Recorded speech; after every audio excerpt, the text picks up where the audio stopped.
My name is Paul McBeth. I'm from Huntington Beach, California. I'm a professional disc golfer and 3-time disc golf world champion.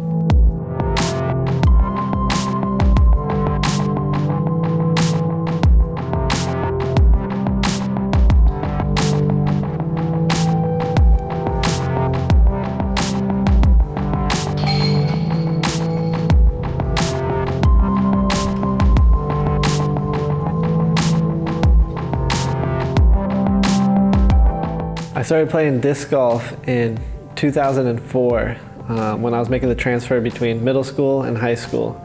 The reason I really picked up disc golf was because it kind of gave me an outlet because I was going to a high school that I didn't know anybody. So with the transfer from baseball from middle school to high school, I had to play on a high school team and I didn't really know anyone, and I really wasn't, I guess, very sociable. I didn't really want to talk to other people. I was pretty shy.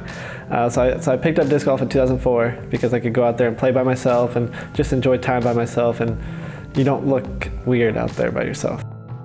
I started playing disc golf pretty much every day because I actually really enjoyed it, and I started making some friends there. One of them became my eventual best friend, Tommy Ekman. 2005, I eventually played my first tournament, which was the Amateur World Championships in Flagstaff, Arizona. I had no clue what the World Championships were, or really the tournament was. And I ended up competing in juniors 16 and under, and I ended up taking 9th, which I wasn't too happy about, but it was my first ever tournament. I didn't know what I was doing. But I actually played against some people I'm playing with now, like Devin Owens, Paul Ulibarri. That was just an experience I'll never forget, and the people I played with, I'll never forget.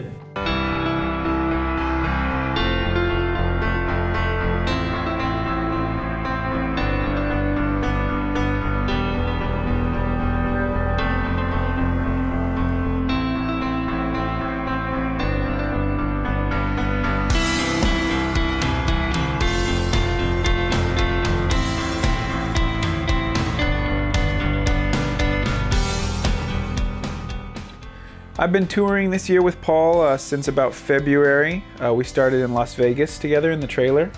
It's been really fun. I mean, obviously I knew him before, just from being in the same tournaments for years, but we weren't really close. We were friendly, but not really close. Got to know him better, talking over the off season about the possibility of maybe traveling together, and that was a big opportunity for me to be able to try the real whole national tour, really a world tour here in Europe. So that was a really fun thing, and now I've gotten to know him pretty well. We're good friends now. Seeing him play, obviously, he's the best player in the world, no question. Nobody's arguing that anymore, I don't think, at this point. When I first met Paul McBeth, it was a 2012 St. Patrick's Classic, I believe, which was my local tournament. There's an 8 tier next to my house. And when I first met him, I was like, wow, this guy is pretty good. My friend Derek Billings actually ended up winning the tournament. He was one of my best friends and beat out Paul. And later that year, Paul went to win the World Championship for the first time. So at that point, obviously everyone knew Paul's the real deal. People are throwing around unbeatable. I wouldn't agree with that. He's not unbeatable, but he is very difficult to beat when he's playing the way he wants to play. Nobody currently can average that high a level of play. So there's a reason that he's the 1050 rated player and no one is even in the 1040s. That's fair and true to the statistics that he's put up so far. His work ethic is really what separates him from the rest, I feel like. He's out there listening to music, putting, when I know Nate and I are inside. He's out there throwing, when I know people aren't. Is that he has that extra drive to where he wants to be good. He doesn't want to be, oh, Paul's decent, he wants to be the best, and he works to be, the best. He's earned his title. What makes him great is he's just a competitor. He's no matter what we're doing, if we're playing an arcade game or anything, whatever it is, he really wants to win. He's very mentally strong. Obviously, his technical game is superior to everyone else. I think his driving, his putting, he if he's not the best in the world at both of those, he's close. Certainly top 5 in the world at both of those things. He's got pretty much all the shots, and he's confident. He gets out there and he commits to his shots. So I think that's what makes him the best in the world. He practices hard. He's confident. He's mentally strong.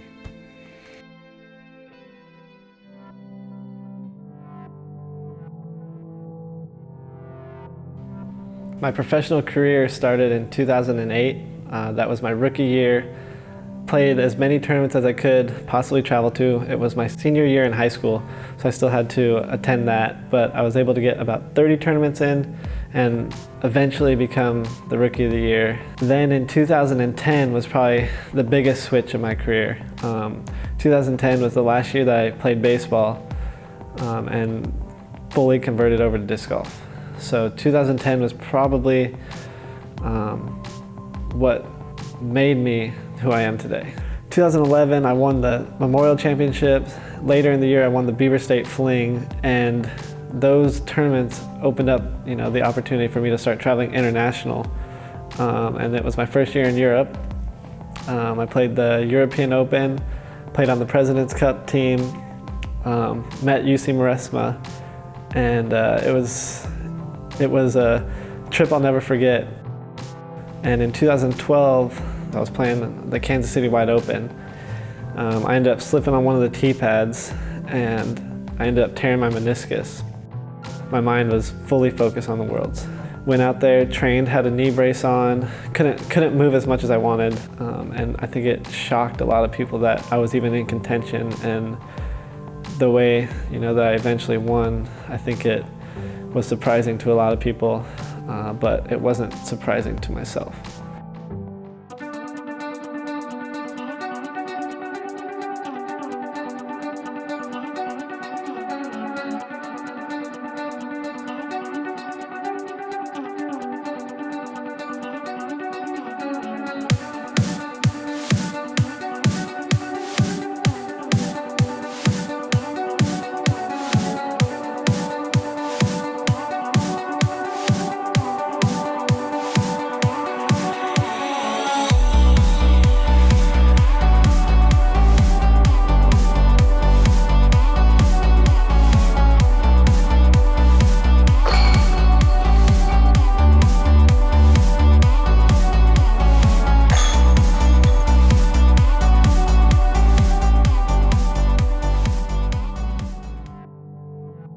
Later on in 2013, there were a few more national tours that I was able to win, and some other tournaments, that I didn't do too well in.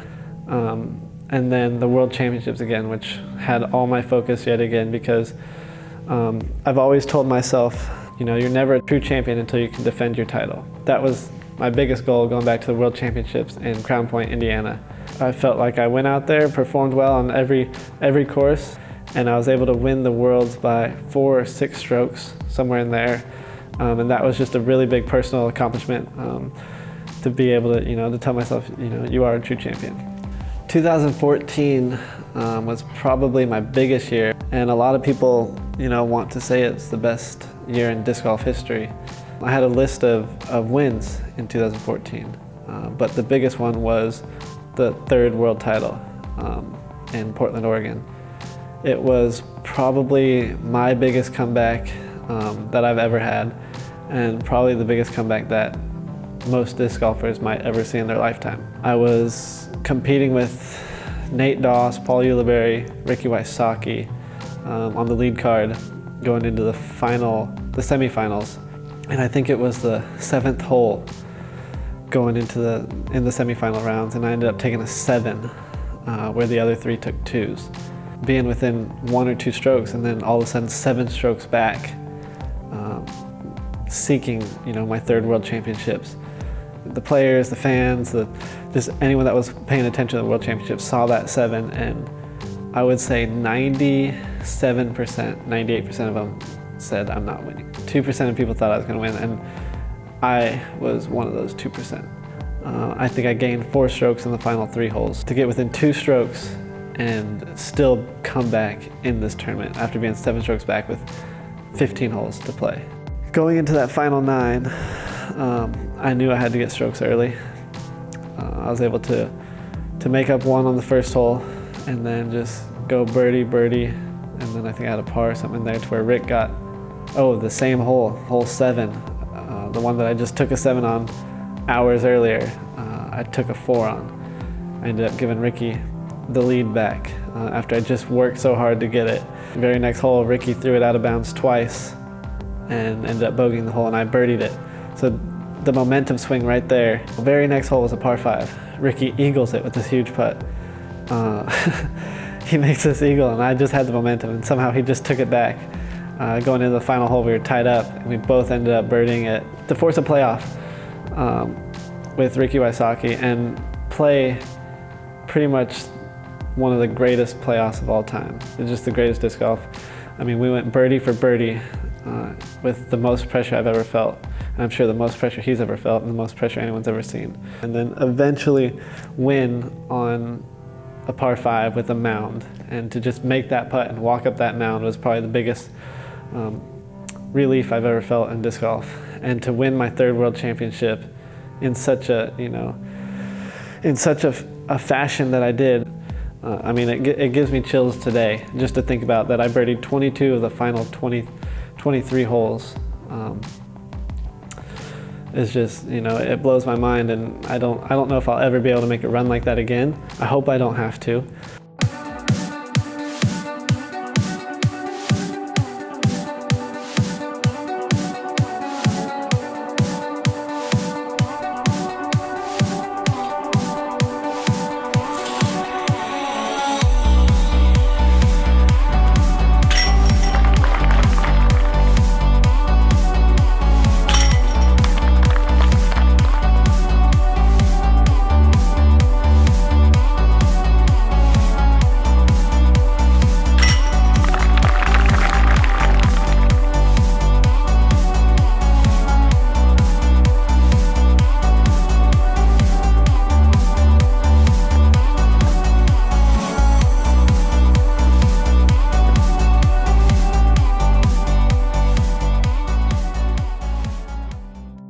Now, after winning the 3 Worlds, all my focus goes to the USDGC.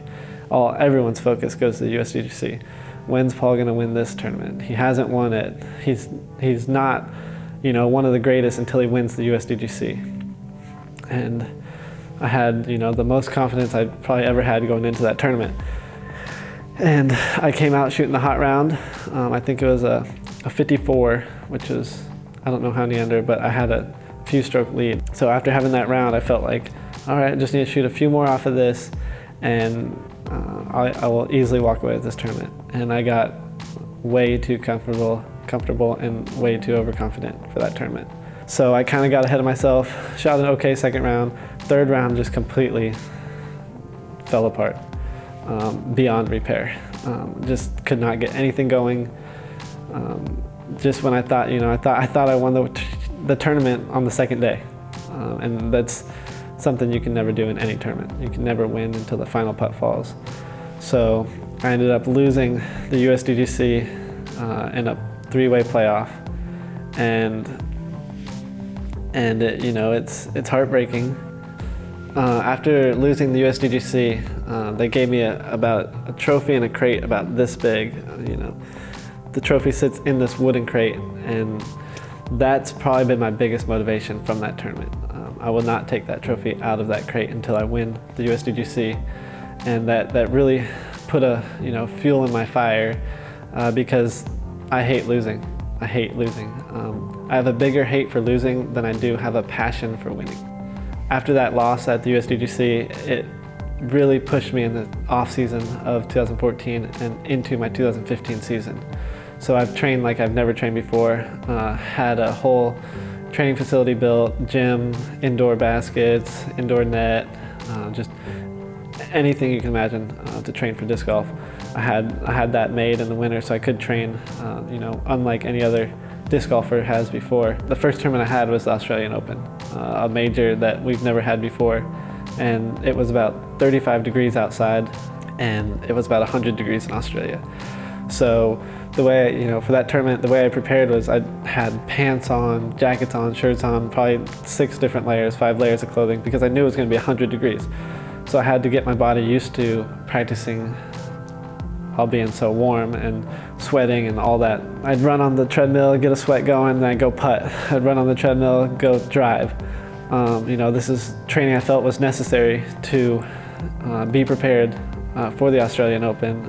And sure enough, it was 100 degrees in Australia, and when I got there, I felt like it was nothing. I felt like I was prepared more than anyone else. I felt like, you know, I was ready to golf far, you know, beyond anyone else. And I was able to win that tournament by 7 strokes, I believe, over Simon Lizotte, who he himself said that he played 2 of the best rounds of the year and still did not have the hot round.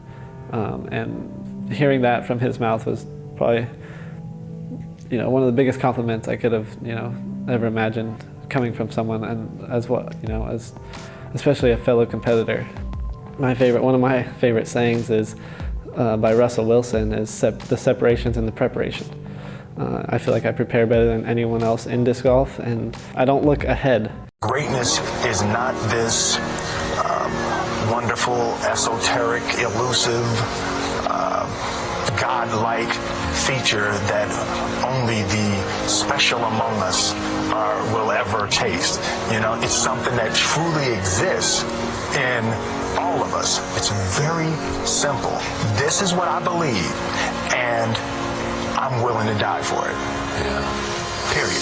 I came from the bottom, but I'm coming to the top. Like the test of your will, how much faith do you got? Your foot's on the line, will you ever take a shot and score the game? Winning points when the zeros to clock. I've came to find that life's a test, there's no cheating either. Just work and stress, if no money's provided, you're eating less. Bills on the table and pain in your chest. You promise you'll pay for the things that you can't. You want the whole world, but it's burning in your hands. You ask if it help, no one hears you in the stands. A crowd full of friends you can never call fam. They love you then, but they don't love you now. Your whole life seems to be crashing down. You never feel safe when there's no one around. So if you feel like giving up, you gotta stand your ground. No one else can ever try to tell you otherwise. So stop trying to be just like them other guys. Fake the haters who live in this, see you feeling life. And fuck the coaches who judge it cause of the shape of size. If you ever wanna make it, you gotta show effort and show dedication and crave it like basically nothing else matters but getting that paper and that education. Just take it from me. I ain't doing this shit. The rap with a mouth full of gold teeth. That'll show the whole world that my chain ain't so. Just let the world know I'm an OG. No, I do this for my fam, for my city, and for me. Cause honestly, I throw a middle finger up to those who don't. So if you want it, get it. Don't ever give up. You got it. You wanna make it, then chase it. No one can stop you. Stop you, they're gonna hate you. But When it comes to pressure in disc golf, or you know, any situation on the course, I'm just like anyone else. I think about, what if I miss this putt? I'm kind of nervous. I need to putt a little bit higher. Or when I'm nervous, I tend to pull it right. As soon as I step up to my lie, my whole mind shuts off. Because I've already made my decision on the shot that I need to throw or the putt that I need to make. Everything's made up once I get to that point. After that, it's just routine. So all nerves go away. And that's just been, you know, something I've learned over time, and you know, I've read about in books, or you know, other sports athletes have said is when it comes to focus, what is focus? And it's really 3 seconds of blankness in your mind. You step up to your shot, no thoughts, and it's just what you've practiced. You gotta love the process. And what I mean by that is the training, the time it takes. You know, you have to give up a lot if you want to be, you know, a world champion. I don't get to spend too much time with my family as much as I would like. I don't get to be as social as friends, but those are, you know, sacrifices I've had to make, and I'm not really I'm not as socially active as most people are to begin with. So the free time that I have by myself or with a few others is usually training to get better. I really enjoy working to get better, because I don't think there's a ceiling on how good someone can be. And if there is, I want to be the one to find that. I think disc golf has the potential to be bigger than traditional golf. The reason for that is because it's a cheaper sport to play, to get into. The greens fees are cheaper, you don't need as much land, and the ability of anyone can play, from as young as 3-4 years old to as old as 80 years old, you know, depending on if you want to play or not, whether you like it or not. So I think the future of disc golf doesn't have a limit on how big it could be. One of my favorite parts about disc golf is the fans, spectators, and the new players that I get to meet everywhere I go. The biggest example is the European Open. In 2013, there was over 2,000 spectators over 90 something thousand people that got to watch the tournament live on TV, and that is what we need in disc golf: is more fans, more spectators, more players. And one of my favorite things to do is interact with the fans, whether it's signing autographs, taking pictures, because I was a big sports enthusiast growing up. I love watching sports, playing sports, and it's always been a dream to meet some of my favorite players.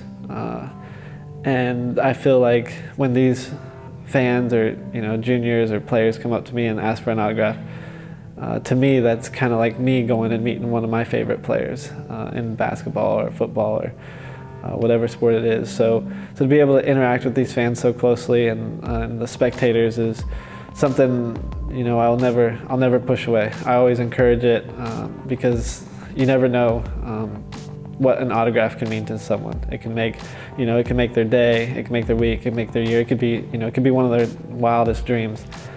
Just a simple autograph or a picture. So that's something that's always encouraged me to just be a real positive role model, because I know there are people that look up to me. And when I was growing up, there was players I looked up to, and being a good role model is one of, if not the biggest thing I want to do for disc golf and in disc golf is to be a positive influence in the sport, and to as many people, especially juniors that are going to be the next generation that are sitting in this seat right here. And that's what I want to do is encourage them in a positive way and in a positive manner. So I always encourage fans to interact, and don't be shy. I'm just a human just like you.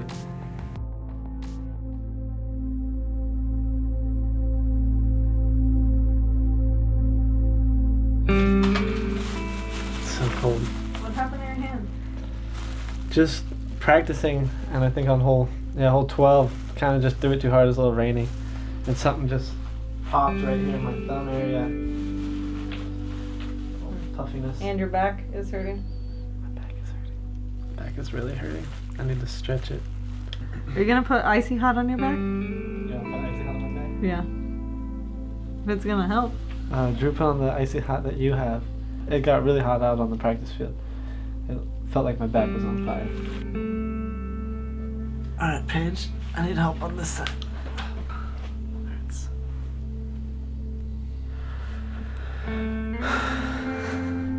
You're screwed. It sucks because it's my lead leg and it hurts to plant, and I just throw them all left. Everything goes left because I can't rotate my hips. Yeah.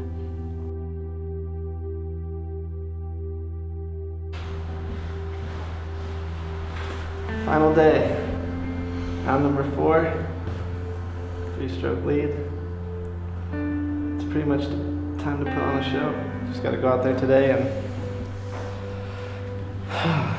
shoot a great round. I mean, that's the only way I can win. And I know that's what I got to do. I got to make all my putts. I have the last 2 days, and today is the biggest day, and I can't be missing those if I want to win major championships. I'm ready. I'm ready.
and gentlemen, 2015 Disc Golf European Open Men's Open champion,